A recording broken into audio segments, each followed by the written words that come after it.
Nous allons tourner ensemble dans 2 Pierre. On a commencé à regarder ça ensemble dans 2 Pierre. Nous allons aller au 3e chapitre. Comme quoi Pierre nous parle concernant des choses qui sont rattachées à l'avènement du Seigneur. Il y a des choses qui sont importantes et qu'il veut que l'on retienne. Et on a regardé la semaine passée comment est-ce qu'on est rappelé qu'on est le jour approche. Hein? Le temps est court. Et c'est ce qu'on a regardé ensemble. Et puis, on voit que même Daniel, lorsqu'il a eu ces révélations-là, et puis que les 2 hommes ont demandé à celui qui était vêtu de lin quelle sera la fin de ces choses, de toutes ces choses, il lui a donné une réponse, je crois, qui était quand même un bon indice de ce qui est à venir. Et puis on a regardé ça ensemble. Il dit qu'il va y avoir un temps, des temps, la moitié d'un temps. Et puis, ce matin, j'aimerais qu'on continue de regarder comment est-ce que ça va être, je crois, dans les derniers temps. Dans les temps dans lesquels nous nous trouvons, mais aussi dans les temps dans lesquels les apôtres se trouvaient. Donc, si on va dans 2 Pierre, au 3e chapitre, nous allons commencer à lire au verset 1 et nous allons nous rendre au verset 9. Voici déjà, bien-aimés, la seconde lettre que je vous écris.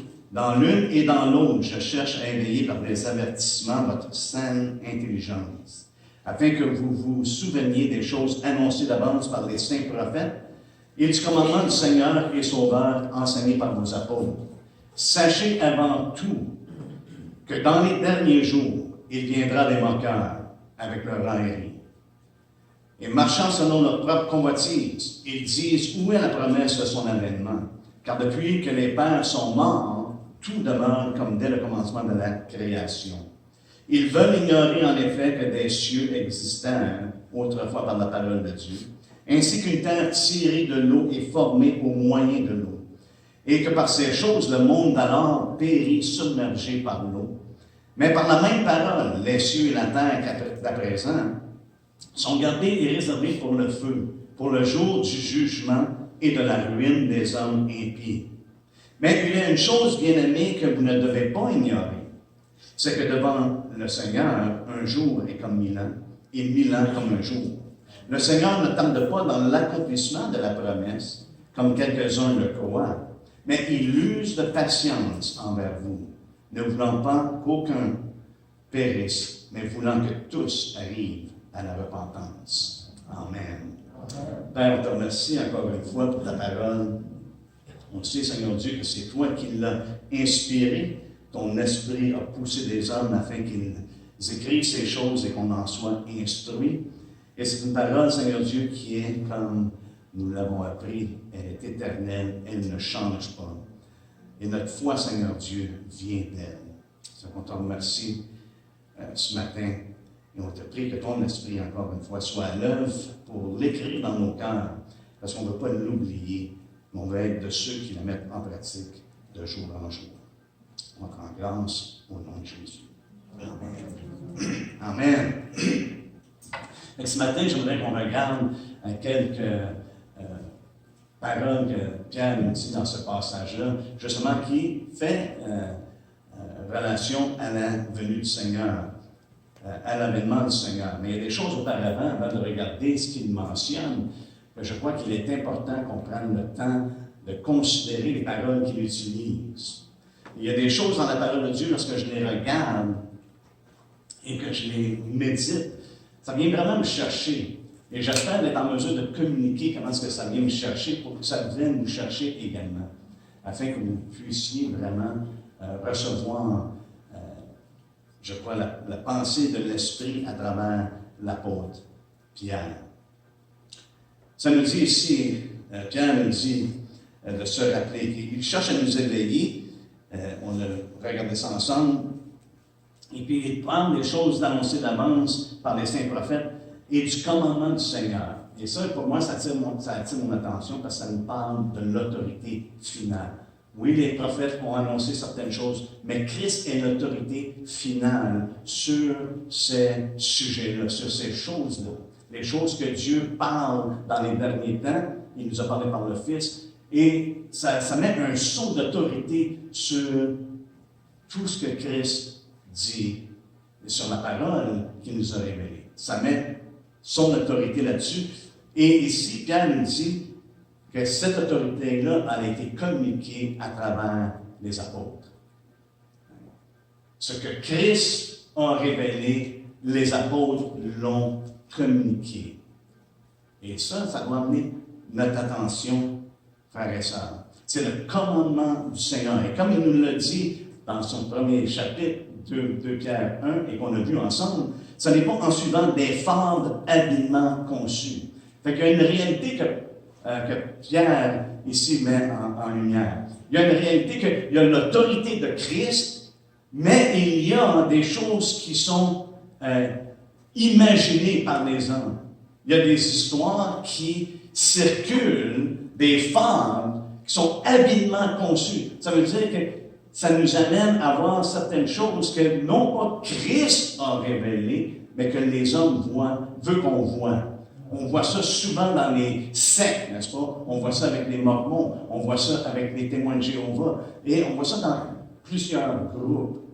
C'est qu'ils prennent la parole de Dieu, ils s'en servent pour faire voir ce qu'ils veulent qu'on voit, plutôt que d'entendre ce que Christ a révélé. Et c'est pour ça qu'il faut avoir une oreille pour entendre ce que l'Esprit dit, parce que ce qu'on veut, c'est ce que l'Esprit communique. Qu'est-ce qui a été communiqué à travers les apôtres, à travers les prophètes. Et on va avoir cette oreille-là, justement, pour recevoir ces choses-là. On veut que notre foi, que la révélation que nous avons, que l'enseignement que nous avons, soit fondé sur l'autorité de Christ, sur l'autorité du Seigneur, et non pas sur celle des hommes. Pierre nous dit ici, du commandement du Seigneur. Je voudrais que vous alliez avec moi dans Acte 1. Okay? Il le dit clairement dans le premier chapitre que ce n'est pas selon, en suivant les femmes habilement conçues, mais vraiment c'est selon les instructions du Seigneur Jésus. Le commandement du Seigneur Jésus. Mais ça, c'est ses instructions. Regardez dans Acte 1. Chapitre 1. Je ne sais pas si on l'avait lu la semaine passée, mais on va le relire cette semaine. Okay? Parce que des fois, je saute, je ne suis pas toujours mes affaires, ça fait que je saute d'une place à l'autre, puis je ne me souviens pas si je l'ai mentionné ou pas. Ça nous dit au verset 1, Théophile, j'ai parlé dans mon premier livre de tout ce que Jésus a commencé à faire et d'enseigner dès le commencement jusqu'au jour où il fut enlevé au ciel. Après avoir donné ses ordres, ou ses commandements, après avoir enseigné avec pleine autorité, c'était une chose que souvent les pharisiens, n'est-ce pas, les chefs religieux et le peuple ensemble disaient, même ils étaient surpris parce qu'il parle comme ayant autorité, il enseigne avec autorité, non pas comme les scribes, mais il y a quelque chose, quand Jésus parle, wow! C'est vraiment de Dieu. Ils s'apercevaient qu'il y avait une autorité qui venait du Seigneur Jésus. Et c'est pour ça que ça nous dit ici, après avoir donné ses ordres, ce que Jésus a enseigné pendant ce temps-là, frères et sœurs, c'était ce que Jésus voulait que les apôtres enseignent. C'est pour ça qu'il a dit, allez et enseignez-leur tout ce que je vous ai prescrit. Et ça ici, ça inclut ce que Christ a prescrit. C'est ses ordres, et ça nous dit, par le Saint-Esprit. Il fut enlevé aussi après avoir donné ses ordres par le Saint-Esprit aux apôtres qu'il avait choisis. Donc les apôtres étaient à ses pieds et ils l'écoutaient. Regardez ce que ça dit au verset 3. Après qu'il eut souffert, il leur apparut vivant en leur donnant plusieurs preuves, se montrant à eux pendant 40 jours. Et quoi? Et parlant des choses qui concernent le royaume de Dieu. Et vous m'avez entendu dire ça souvent, j'avais pas aimé avoir des DVD. De ces 40 jours-là. Hein? Boy! Mais pendant 40 jours, le Seigneur les instruit. Il voit devant eux Christ ressuscité, plein d'autorité, le Créateur du ciel et de la terre. Et devant eux, ressuscité des morts. Il a toute autorité.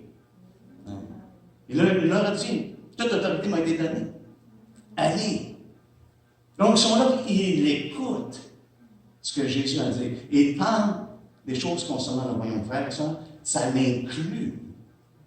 Ça comprend dans ces commandements-là, dans ces ordres-là, ou dans cet enseignement-là, ça comprend l'avènement de Christ. Pourquoi? Parce qu'on a vu ensemble. Dans Luc et dans Marc, je pense que c'est dans Marc 9, lorsqu'on a regardé, Marc 9, 1, ça nous dit, ça c'est Jésus qui parle, je vous le dis en vérité, quelques-uns de ceux qui sont ici ne mourront point, qu'ils n'aient vu le royaume de Dieu venir avec puissance. Fait que leur a parlé ce qui concerne le royaume de Dieu, incluant le fait qu'elle est revenue. Parce que c'est le contexte dans lequel il le donne ici dans Marc. Donc, on voit ici que les apôtres, lorsqu'ils enseignent, ils enseignent ce qui ont été ordonnés. Il leur a donné des ordres. Il dit, c'est ça que vous allez enseigner, c'est ça que vous allez dire, c'est ça que vous allez communiquer à tous ceux que vous allez rencontrer. La bonne nouvelle, mais incluant également les choses concernant le royaume de Dieu. Et regardez ce que Pierre nous dit ici. Et ça, c'est un mot qui a saisi mon attention. Il dit, du commandement du Seigneur et Sauveur, enseigné par vos apôtres, sachez avant tout que. Sachez avant tout que. Sachez. Et ça a saisi mon. C'est pour ça, quand il m'a dit, ça va être quoi ton titre? J'ai dit, sachez assurément. Parce que c'est le terme qu'il utilise. C'est un terme qu'il utilise, faire de savoir absolument. C'est un terme qui contient vraiment, dans un sens, l'autorité de Christ. On a reçu les ordres du Seigneur par l'Esprit de Dieu, et maintenant on les communique, et sachez assurément. Sachez entièrement.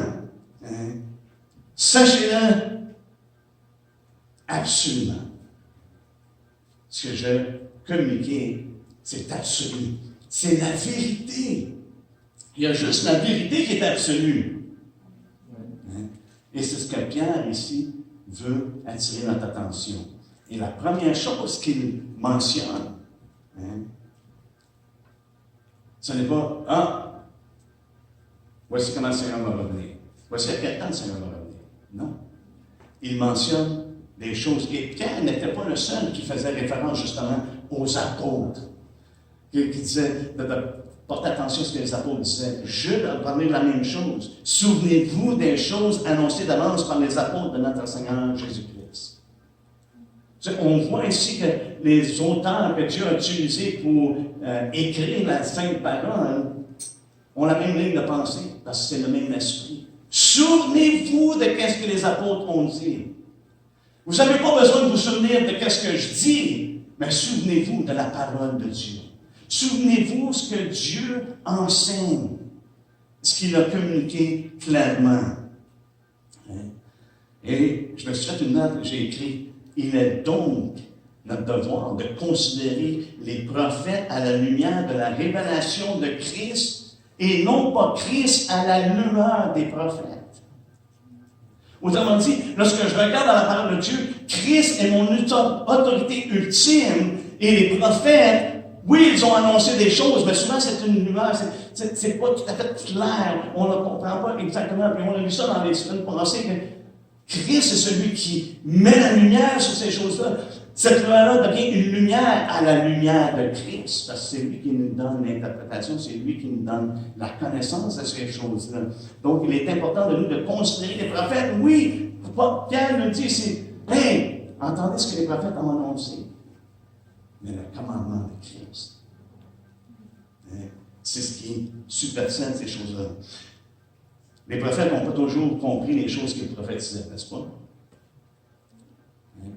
Les prophètes, lorsqu'ils parlaient, ils ne savaient pas toujours exactement ce qu'ils communiquaient, où ce qu'il écrivait.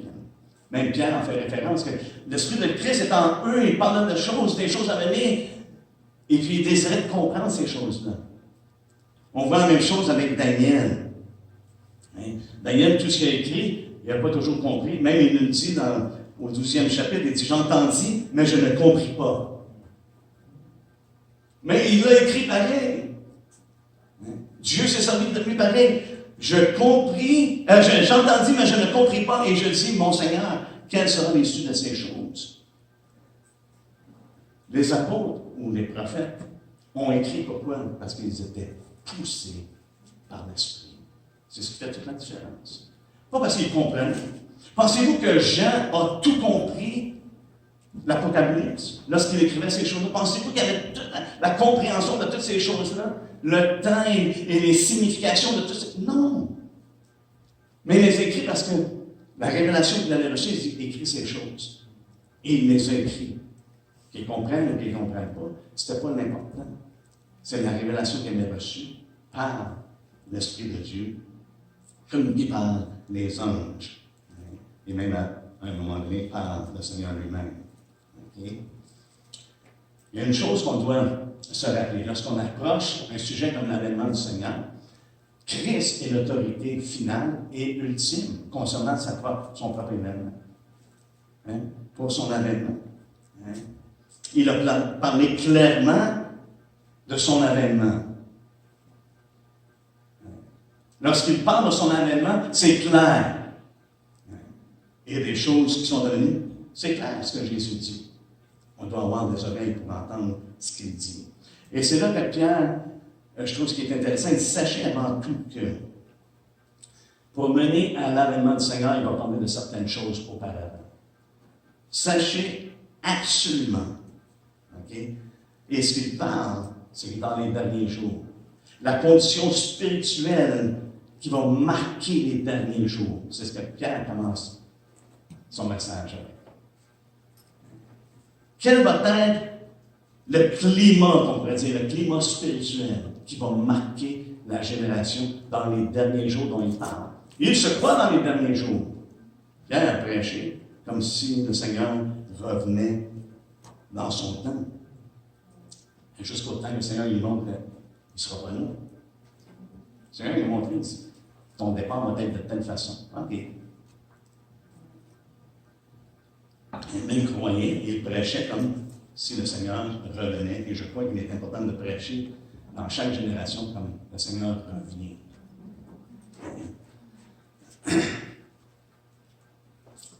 Comme j'ai dit, Pierre aime utiliser ce petit mot-là, sachez. Il l'a utilisé dans le livre des Actes parce qu'il a communiqué la parole de Dieu. Et le sens, je crois qu'on voit vraiment le terme qui est utilisé, sachez. On peut le voir dans Acte 2. Et je pense que ça donne vraiment le sens de ce mot-là, sachez. Okay? Ça nous dit au verset 36, que toute la maison d'Israël sache donc avec certitude. Absolument, assurément. Ce que Pierre veut communiquer, hein, il veut qu'on le reçoive avec certitude. Les choses qu'il va parler par la suite, on peut être certain que ça vient de la bouche du Seigneur. Ça vient de la bouche du Seigneur. C'est les ordres qu'ils ont reçus en tant qu'apôtres, et c'est ce qu'ils communiquent, et vous pouvez savoir avec certitude. C'est ce qu'il leur dit ici. Sachez donc avec certitude que Dieu a fait Seigneur et Christ Jésus que vous avez crucifié. Aussi certain que ça, ce que Pierre va parler maintenant, on peut être aussi certain que le fait que Dieu a fait Jésus, Christ, et Sauveur, hein, et Seigneur. Alléluia. Donc, je crois qu'il est important de porter attention à ce que Pierre dit. La première chose qu'il démontre, c'est l'atmosphère, c'est le climat spirituel qui va marquer, je crois, la génération ou les générations qui sont considérées comme les derniers jours. Sachez avant tout que dans les derniers jours, il viendra des moqueurs avec leur raillerie et marchant selon leur convoitise. Il viendra des moqueurs. Ça, c'est le climat spirituel qui va marquer notre génération, ou la génération des derniers jours. Mais ça l'était déjà dans le temps de Pierre. Pierre, lorsqu'il a prêché son premier message, ça nous dit clairement, lorsqu'il a commencé à parler, il y a des gens qui étaient dans l'étonnement, parce qu'ils entendaient les merveilles de Dieu. Mais ça nous dit au verset 13 du 2e chapitre de Actes, « Mais d'autres se moquaient en disant, ils sont pleins de vaincus. » Il y en a qui se demandaient qu'est-ce qu'on doit faire, il y en a d'autres. Et ça, selon Pierre, ce qu'il nous dit, et je crois que c'est selon l'Esprit, c'est que ça va être l'atmosphère qu'on va avoir dans les derniers temps. Et je crois que ça va être une atmosphère qui va être promue. Promue par l'Esprit de l'ange dans lequel nous nous trouvons. Dans Jude également, Jude fait référence à la même chose. Si vous voulez tourner avec moi dans Jude.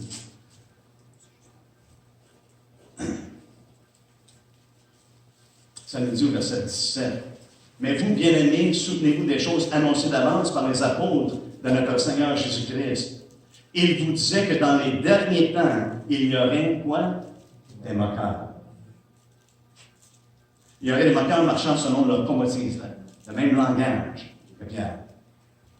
Ça veut dire que Jude a entendu ce que Pierre a dit, ce que Pierre a enseigné, ce que les apôtres ont enseigné. C'est qu'il allait y avoir des moqueurs. Dans les derniers temps, dans les derniers jours, il allait y avoir des moqueurs.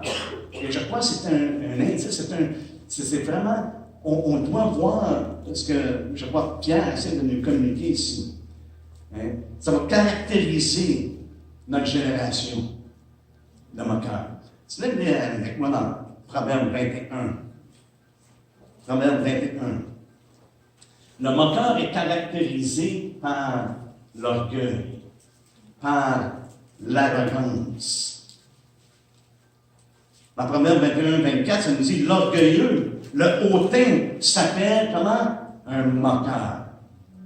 Il agit avec la fureur de l'arrogance. Il agit avec la fureur de l'arrogance. Et je crois que ça va marquer notre génération. Une génération orgueilleuse. Une génération qui refuse de se soumettre à Dieu. Qui refuse le maître. Qui rejette le maître.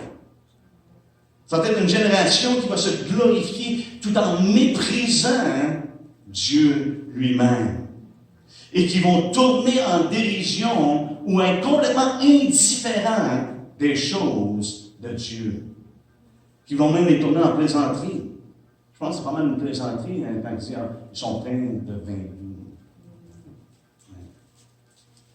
Ou qui traitent à la légère.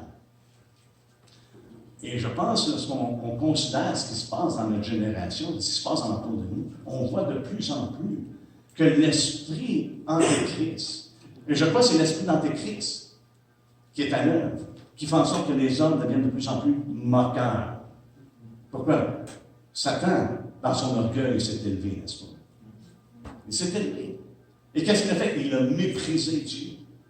Il a méprisé ce que Dieu faisait et est allé séduire les hommes. Et qu'est-ce qui marque justement la fin des temps que Jésus dit? Il va y avoir une si grande séduction que si ça serait possible, même les élus seraient séduits. Fait qu'on voit ici ce que Pierre communique, c'est ce que Jésus a enseigné. C'est qu'il allait y avoir des moqueurs des hommes qui vont s'élever au-dessus des autres. Et ce qui va les animer, ça va être un débordement de rage. Ça va être une rage, une colère envers l'autorité de Dieu. Et c'est pour ça, frères et sœurs, que dans le monde, ils essaient de se débarrasser de cette parole-là. Ils veulent la rendre illégale. Il y a bien des pays, c'est illégal d'avoir une Bible. Et si vous voulez lire un bon livre, c'est Christian. C'est quoi ça? Killing Christians. Et justement, c'est dans les pays où les Écritures sont défendues, sont illégales. Et comment est-ce que les hommes payent de leur vie, justement, pour avoir la parole de Dieu et la propager, la répandre. Ce qu'ils sont prêts à faire, être dans des corbillards pendant des jours, pour cacher des démons en dessous d'eux, prétendant qu'ils étaient morts, à cause des musulmans qui n'ouvriront pas un cercueil, parce que c'est contre leur éthique, c'est contre leur ligne de pensée. Fait qu'ils n'ouvriront pas des cercueils, mais ils vont se promener dans les cercueils avec un mort par-dessus eux autres, avec des Bibles en dessous d'eux autres, pour justement emmener la parole de Dieu. Les frères et sœurs, dans notre génération, dans les pays occidentaux, de plus en plus, l'attaque est sur la parole de Dieu. Ils l'ont sorti des écoles, ils l'ont sorti du gouvernement, ils l'ont sorti de nos tribunaux. Ils veulent rejeter complètement, ils veulent ignorer, mépriser. Et ça, c'est un signe, je crois, dans les temps dans lesquels nous sommes. Ce que Pierre nous parle, il va y avoir des moqueurs, des hommes présomptueux qui vont s'élever au-dessus de Dieu. Et ça, c'est l'esprit, je crois, l'esprit d'Antéchrist. C'est ce qu'on voit dans les Écritures. L'Antéchrist, mais qui s'élève, lui va le faire à l'échelle mondiale. Il va s'élever, il va s'établir comme étant Dieu. N'est-ce pas? Mais les gens sont encore séduits de la même façon que les gens étaient séduits, que Adam et Ève ont été séduits dans le jardin. Hein? Vous allez être comme Dieu. C'est toujours la même tactique. C'est de mépriser Dieu et d'élever les hommes, de les amener à l'orgueil. Ça va être le courant normal de la fin des temps. C'est d'inciter les gens à l'orgueil et à l'arrogance. Et si on y pense comme il faut, frères et sœurs, qu'est-ce qui est promu dans notre temps? Tu peux être ce que tu veux être. Tu n'as pas de limite. Tu peux être élevé. On fait la promotion de l'orgueil et de l'arrogance. C'est continuellement. Hein? Continuellement, c'est ce qui est promu dans notre génération. Et moi, j'appelle ça l'esprit d'Antéchrist. L'esprit d'Antéchrist, pourquoi? Parce que c'est contrairement. Qu'est-ce que ça veut dire, Antéchrist? Opposé de Christ, n'est-ce pas? C'est de faire opposition à Christ. C'est Antéchrist ou Antichrist. Et on connaît notre Seigneur. Ce n'est pas l'orgueil et l'arrogance, mais c'est la douceur et l'humilité. Je suis tout et un. Mais ici, ça nous dit que les orgueilleux, ils débordent de rage et la violence. Au lieu d'être doux et humble, c'est violent et puis orgueilleux, arrogant. On voit l'esprit d'Antéchrist qui va régner dans le monde. On le voit à travers les moqueurs. Ça va être des gens qui vont s'élever pour moquer. Dans Proverbe 16, 18, vous n'avez pas besoin de tourner, je vais juste le lire. Ça nous dit « L'arrogance précède la ruine ». Et ça encore, pour moi, c'est une indication de la condition, le courant qu'on va avoir dans la fin des temps. Parce que ça nous dit que lorsque les hommes vont dire « paix et sécurité », une soudaine, une ruine soudaine. OK?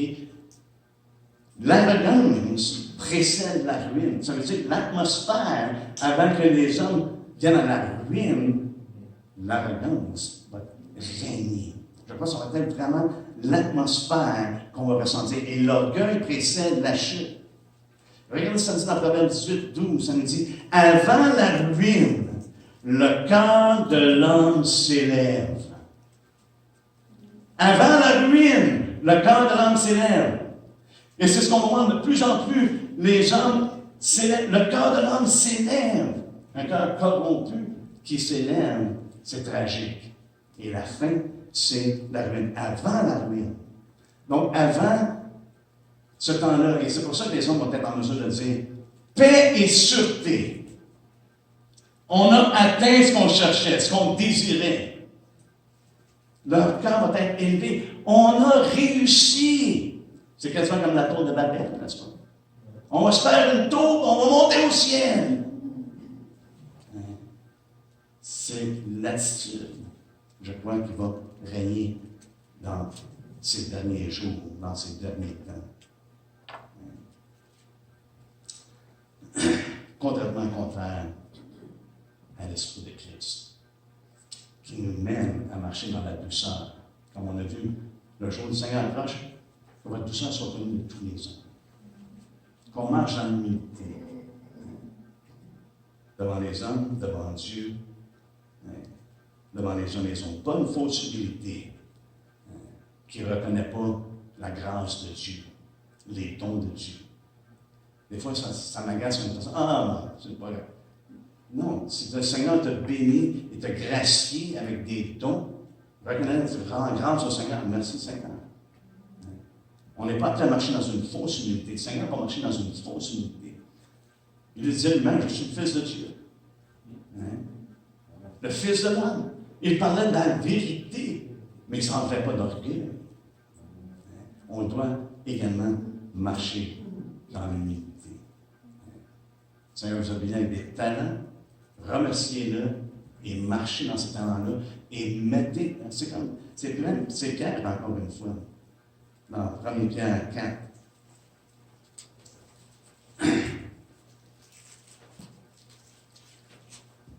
Qui nous exhorte en disant au verset 10, comme de bons dispensateurs des diverses grâces de Dieu, que chacun de vous mette au service des autres le don qu'il a reçu.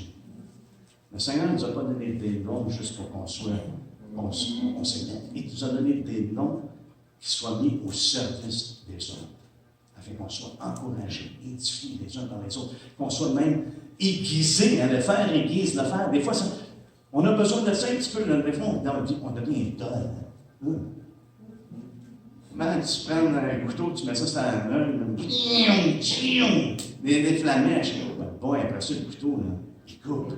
Alléluia. Et des fois, on a besoin de ça, d'être mis au défi, ou d'être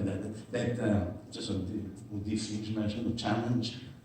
On a besoin des uns et des autres, qu'on puisse grandir. Le but, ce n'est pas de s'attaquer avec le couteau après.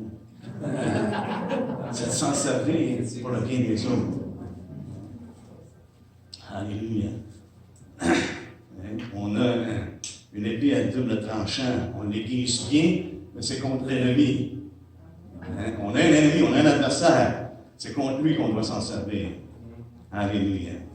Et ça nous dit, Pierre nous dit ici, non seulement il va y avoir des moqueurs, et on voit ça fait un esprit d'orgueil et d'arrogance, et je crois même de violence. Parce que l'exemple va suivre par la suite, lorsqu'il parle que la terre a été détruite par les eaux, fait référence à Noah, n'est-ce pas? Et une des choses qui marquait les temps de violence, deux choses qui marquaient cette génération-là, on va les retrouver dans notre génération. La méchanceté, selon Dieu, c'est quelqu'un qui prend sa parole et il la jette derrière lui, qui méprise la parole de Dieu. Ça fait partie de cette méchanceté-là qu'on va retrouver dans les derniers temps, et c'est ce que les moqueurs font. Mais également, ça nous dit qu'ils vont marcher selon leur propre convoitise.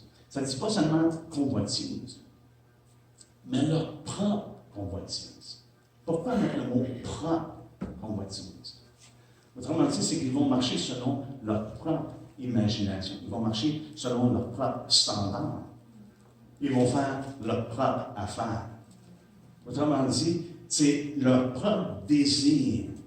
C'est des choses habilement conçues si on fait référence à l'avènement du Seigneur. Parce que c'est ce qu'ils veulent. C'est leur propre convoitise. Autrement dit, ils sont animés par leur propre désir, leur propre passion. C'est le battement de leur cœur qui compte. Et dans le Proverbe, justement, ça me fait penser ce que ça dit. Ça dit que l'insensé, il veut étaler son cœur. Lui, il veut mettre ça devant tout le monde. Et ça va être, je crois, ce qui va animer les gens. Leur désir, leur propre passion. Et Paul affirme ça. Si on va dans 2 Timothée, que dans les derniers temps, on l'a lu, ça, je me souviens, il me semble qu'on l'a lu ensemble. Mais dans 2 Timothée 3, encore une fois, Paul utilise le même terme. Sache que. Quand il lorsqu'il concerne les derniers temps, c'est comme si le Seigneur, l'Esprit de Dieu, fait en sorte qu'il veut qu'on sache sans hésitation, sans doute, ce qui est dit. Sache que dans les derniers jours, il y aura des temps difficiles quand les hommes seront égoïstes. Ça va être là ça fait pas compris. C'est le moi, c'est l'arrogance, c'est le cœur élevé, un cœur qui s'élève. Égoïste, ami de l'argent, fanfarons, hautains, blasphémateurs, rebelles à leurs parents, ingrats, irréligieux, insensibles, déloyaux, calomniateurs, intempérants, cruels, ennemis de gens de bien, traîtres, emportés, enflés d'orgueil, aimant le plaisir plus que Dieu, ayant l'apparence de la piété, mais reniant ce qui en fait la force. Éloigne-toi de ces hommes-là. Parce qu'il y en a qui s'introduisent dans les maisons. Il faut fermer la porte. Même c'est ce que ça dit, le verset 6. Il en est parmi eux qui s'introduisent dans les maisons et qui captivent des personnes. Il faut fermer la porte, frère et sœur. Éloigne-toi de ces personnes-là. Essaye pas de négocier avec eux autres. Ferme la porte. Éloigne-toi de ces personnes-là. Il va y avoir une apparence qui va être trompeuse. Il va y avoir une apparence de piété. Une apparence qui craignent Dieu. Ils vont avoir la parole de Dieu dans leur bouche. Mais le caractère, sache qu'il va y avoir des gens, même s'ils ont la parole de Dieu dans leur bouche, même s'ils parlent des choses de Dieu, que ça ne concorde pas avec la révélation ou l'enseignement que nous avons de la part du Seigneur. Et on a une responsabilité, frères et sœurs, de juger les choses. Je sais qu'on est vite à dire, Matthieu 7, juge pas à moins que tu sois jugé. Mais dans le même contexte, le Seigneur juge les situations qui se trouvent. Hein? Et nous, on est appelés à discerner, on est appelés à juger, à trancher. Est-ce que c'est la vérité ou est-ce que c'est un mensonge? Est-ce que c'est l'erreur? Parce qu'on ne veut pas être séduit. On veut vraiment s'assurer, quand on dit, sache assurément, absolument, certainement, ces choses-là. On doit être comme les gens de Béry qui ont examiné les Écritures pour voir si les choses étaient exactes. Parce qu'ils voulaient savoir, vraiment assurément, ils voulaient connaître et comprendre absolument ce qui était enseigné. Et si c'était bien fondé dans les Écritures. Je crois que c'est la chose la plus importante. Mais regardez ce que ça dit. J'ai essayé d'accélérer. Regardez ce que ça dit. Ils vont marcher selon leur propre convoiture. Verset 4, ça nous dit, ils disent, où est la promesse de son avènement? Car depuis que les pères sont morts, tout demeure comme dès le commencement de la création. C'est des gens ici qui ont une certaine croyance, parce qu'ils font référence à la création, n'est-ce pas? Mais ils mettent en question la parole de Dieu. Et je trouve que c'est une tendance de plus en plus forte parmi les chrétiens, dans l'Église, de mettre en question des choses qui ont été établies depuis le commencement, frères et sœurs. On met en question la création. Comment est-ce que la création? On met en question au point qu'on est rendu qu'on a des doctrines basées sur des entrelignes de versets. Et ce que je veux dire par là, entre le verset 1 de Genèse 1 et le verset 2, il y a toutes des doctrines qui ressortent de ces choses-là. Mais c'est entre les lignes. Imaginez-vous maintenant que les chrétiens ont des doctrines entre les lignes. Il y a quelqu'un qui me disait, dans le passé, il y a un pasteur qui a dit, il faut que tu lises entre les lignes. Puis, une couple de minutes plus tard, il a pris la Bible et dit, c'est pas long à lire entre les lignes.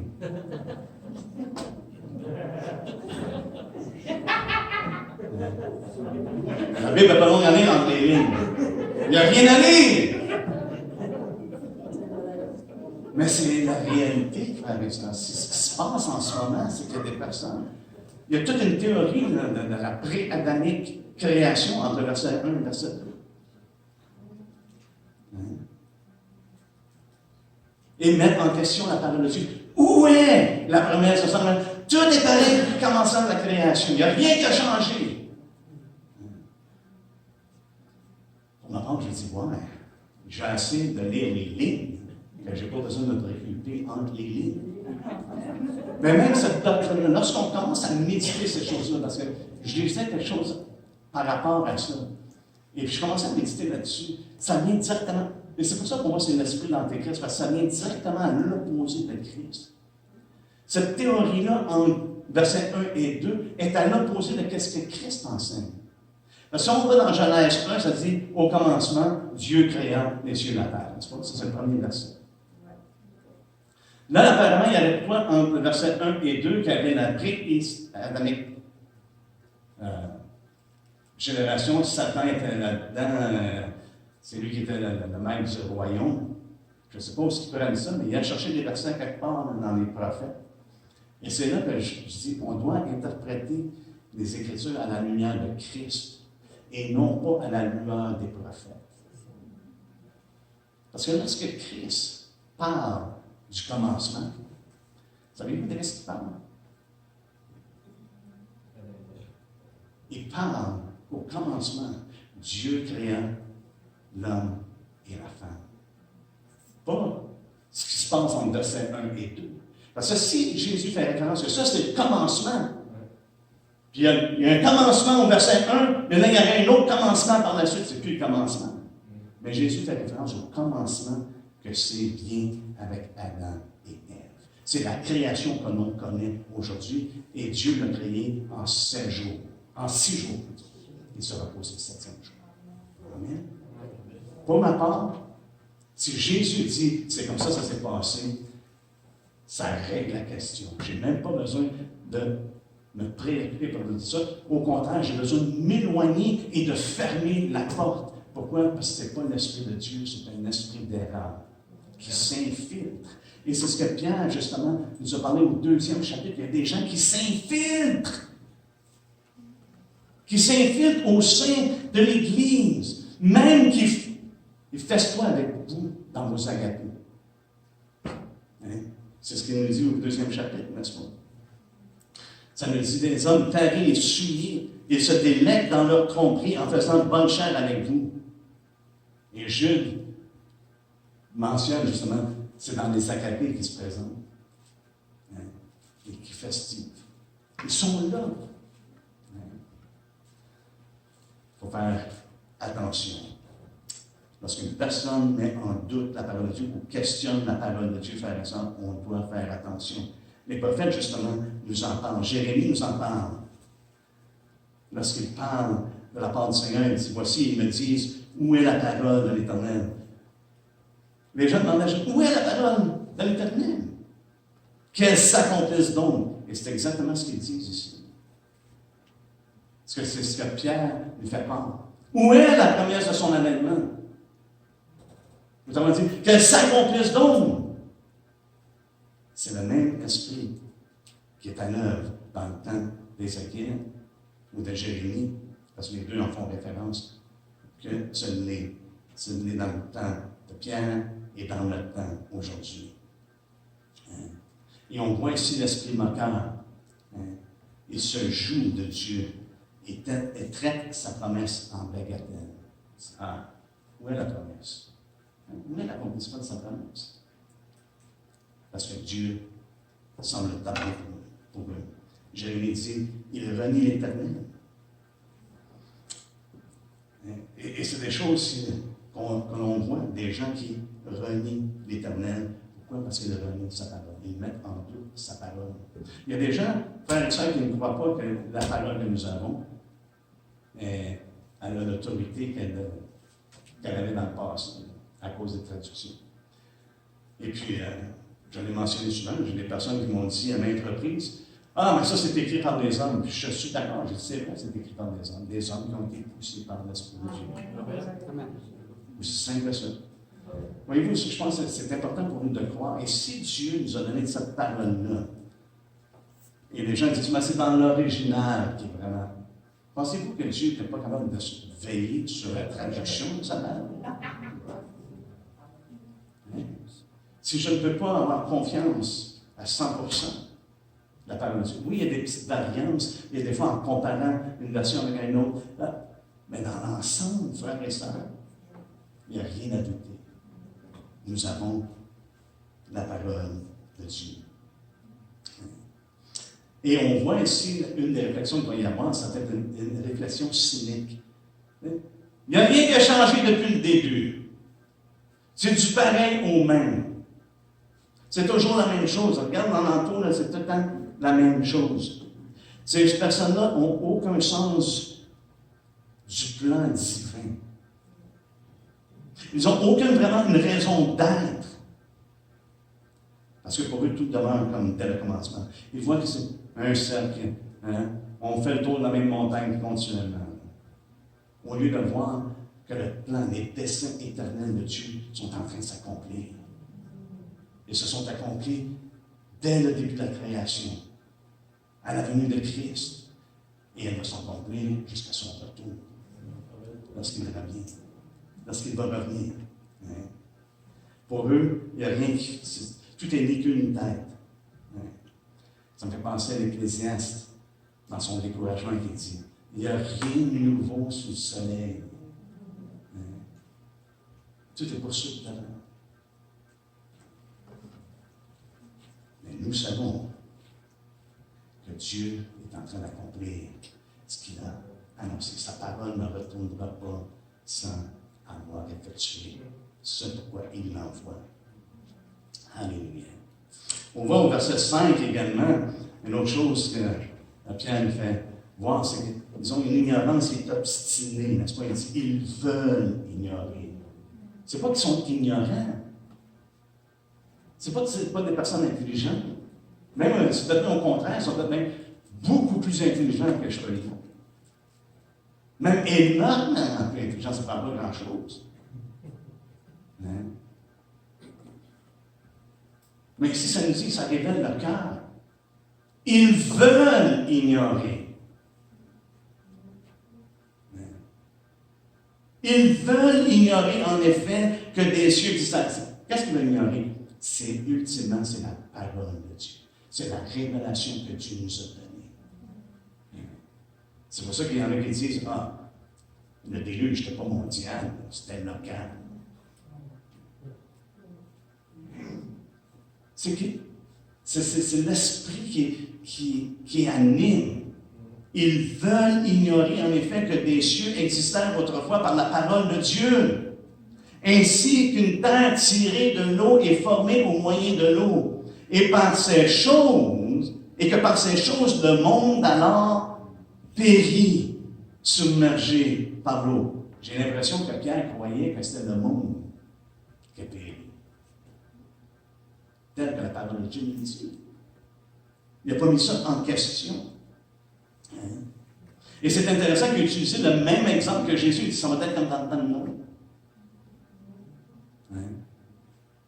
Parce que Jésus a utilisé Noé comme un exemple, et Pierre ici, ce qu'il a entendu, il le communique de façon différente, mais il le communique à la lumière du commencement, à la lumière de la parole de Dieu, ce que Dieu a annoncé, ce que Dieu a proclamé. Donc, on voit ici qu'ils ignorent ce qui est révélé dans la parole de Dieu, mais également, ils veulent aussi ignorer ce qui est décrété. Très important, frères et sœurs. Fait que là, ils ignorent ce qui a été révélé et ce qui nous a été communiqué clairement dans la parole de Dieu, mais ils veulent également ignorer ce que Dieu a décrété qu'il allait arriver. Ce n'est pas seulement ce qui est arrivé dans le passé, c'est ce qui est à venir. Ils veulent l'ignorer. Regardez ce que ça dit. Hein? Et au verset 7, mais par la même parole, les cieux et la terre d'à présent sont gardés et réservés pour le feu, pour le jour du jugement et de la ruine des hommes. Tu sais, ça commence, ils veulent ignorer en effet ce qui s'est passé. Et il nous dit, et par la même parole, il y a le jugement qui s'en vient. Ce qu'on a là, en ce moment, c'est réservé pour le feu, pour le jugement et la ruine des hommes impies. Dieu a décrété le jugement, frères et sœurs. Ce n'est pas parce qu'on est méchant qu'on parle du jugement. Même c'est par amour qu'on parle du jugement, parce qu'on veut que les hommes évitent le jugement, qu'ils soient épargnés du jugement, parce que le jugement est déclaré et il va venir. Allez avec moi dans Acte 17.